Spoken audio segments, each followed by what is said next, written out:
we have gathered here to mainly clarify the viral video about that person, non-local, who had a syringe in the bag which had the beef innards. So I am not the person to investigate on what is going on, but as a HIV expert and as a HIV treating physician, just want to clarify through this platform to the public who have been given lots of misinformation regarding this viral video. So in my opinion, the syringe which was there, it's not for HIV treatment. When it comes to HIV treatment, it's all in tablet forms. There's no injections or even, for that matter, even syrups. So it is not for HIV use, but it might have been used for other purpose, which could be for injecting the drugs, which is still possible in many people, or it could have been misused for his own business. Not, it could be a formalin which was used for his own business. So other than that, it is, and I don't think he would be putting his own, injecting his own, blood to transmit to others. I don't think that is what has happened. But taking this opportunity, I want to inform the truth, the fact that HIV doesn't transmit just by injecting to the meat, in this case, and for those people who are worried that after consuming HIV infected blood they could be getting infected. So that is a misconception, because HIV is a very fragile virus. It cannot survive outside in the environment, especially when it exposed to heat or light, especially in a scenario like Dimapur, where it's humid and heat.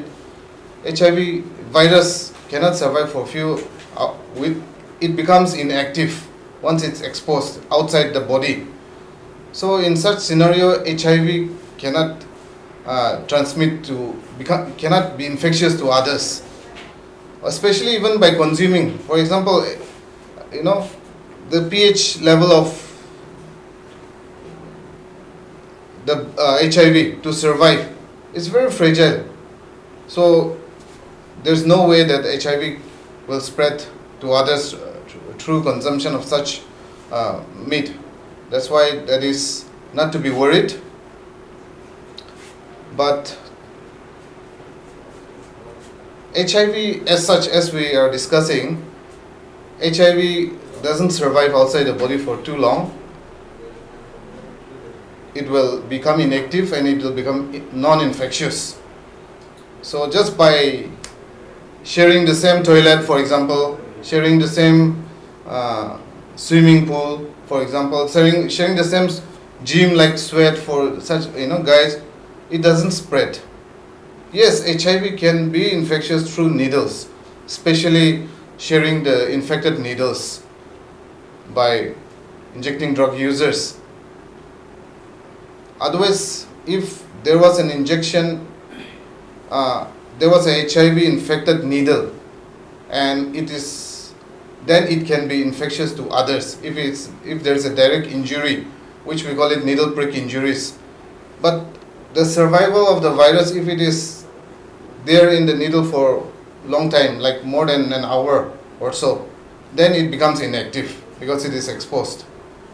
So there's still a chance when there's an injection. Unfortunately, in the last few years, HIV is on the rise along with hepatitis C, also because of increase of HIV through IV drug use. So people should be careful, especially the young people. We are seeing between 15 to 35 years, there's an increased trend of using IV drug use, and that has increased the percentage of HIV detection through IV route to around 8% in and around Dimapur.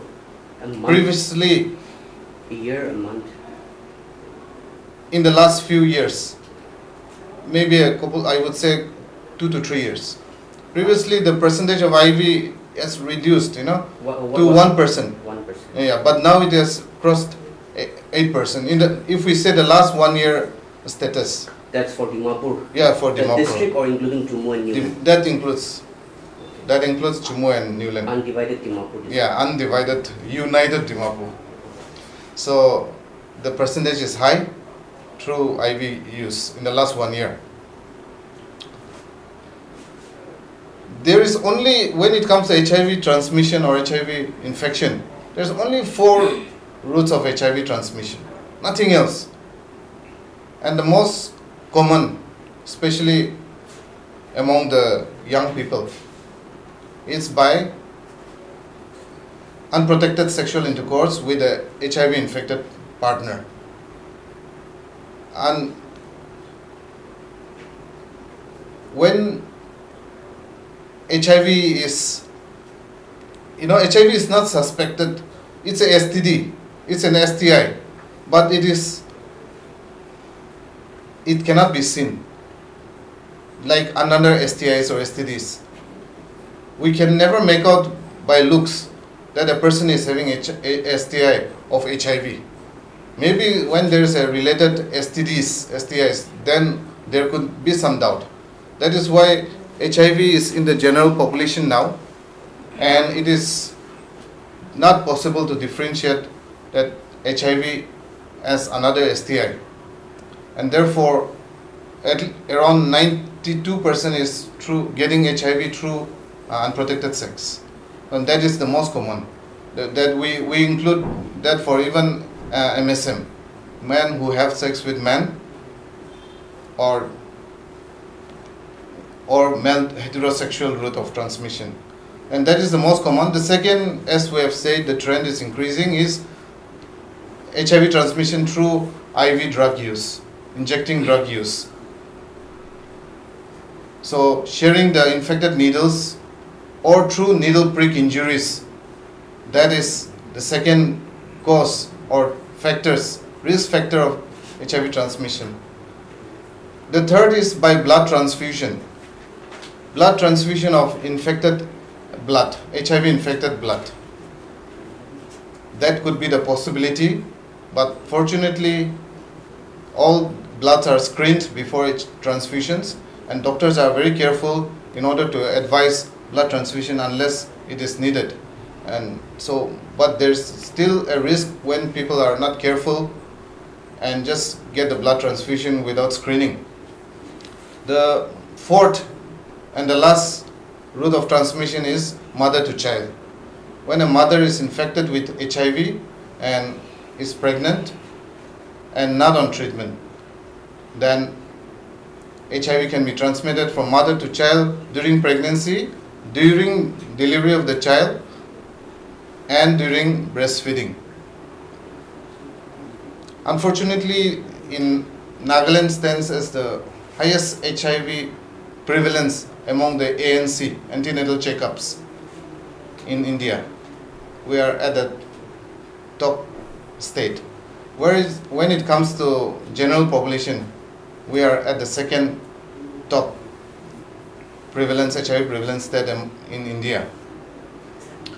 But taking this opportunity, I want to say the good news that HIV is preventable, especially when it comes to mother to child. If a mother is on ART, antiretroviral therapy, and is virally suppressed, there's a blood test to detect how much the virus is there in the body of that particular person.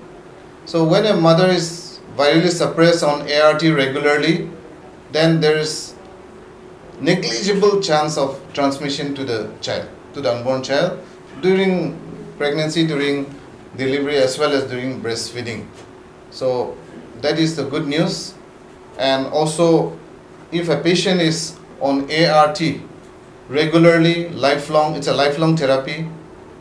So a person, HIV positive person, is able to live a normal, healthy life and can maintain HIV HIV suppressed, virally suppressed life, which means technically a person who is on treatment cannot transmit the infection to others, to her loved one, to her partners. So that is the benefit which we call U equal to U. When undetectable viral load, when a patient is on ART responsibly, then it will not transmit, he or she will not transmit the virus to another person, which is called untransmissible. So U equal to U. That is the benefit of treatment, and the treatment, his treatment becomes a prevention or preventive tool to others. And that way the transmission is controlled even in community. Personal opinion Yeah. Utu din beef laga kota kwado moi taila galti bi ase serious paise. Right. Believe tai ke bisi bakto dia media de expose hoye ase. Ita tai test kora positive ase. So according to you inaga patient kan HIV taga na expose kora do kini ka ase ina personal opinion. Expose kori jano tai la face. See, ekta khota do tai nijor hi tai do HIV positive ase koi dishe. Yes, it's always better to, blur the face. That is part of the, media laws. But idu situation de to tai ko tati, stigma na lagi kena tai nijor tai do ase koi dishe. We don't know what is his reason. And itu nishna hi manu HIV karne to beshi dangor chinta na korile bi bhal ase, because it's a manageable disease. Or itu treatment thik loile to itu karne to chinta nai. But the other thing is other people, it affects in general other people. So itu karne inaka, when it comes to HIV, apne on social media de hole bi alak platform kande itu to para tok to inaka openly tangala face to na dekha hi bal ase. See, of course there is a law, HIV Act. There's already an act, 2017, right? Act. So under that law, if a person is intentionally transmitting the HIV to others, then he or she will be imprisoned. There's a particular, under penal code, there's particular laws, the punishments are there, so it will be there. But in this case, I don't think he was trying to do that. That's what I feel. Okay, tell us, how was he brought here? Who brought him to you? No, he was never brought to me. He was never brought here. And what I've heard is that he's detected HIV positive, but what I heard is already on treatment from our neighboring state. Okay, he was not brought here. Yeah. I would also like to take this opportunity to comment that, consuming meat and meat products that has been contaminated or injected with HIV-infected blood or whatever, there is no danger of transmission, like our doctor has said, So, just in case, if it is true that his intention was to spread the illness or the infection, I would like to say that there's no possibility, no chance that it will be transmitted by consuming meat and meat products that has been contaminated with HIV. However, we should be more concerned about parasitic infections, protozoal and bacterial infections. So the concerned authority and the general public in general should be more concerned and cautious about how meat and meat products are handled in the marketplace and at home also. Because a lot of hype about the transmission has been heard, but then it is next to impossible to acquire HIV infection through consuming food and food products that has been, meat that has been intentionally or unintentionally being infected with the virus.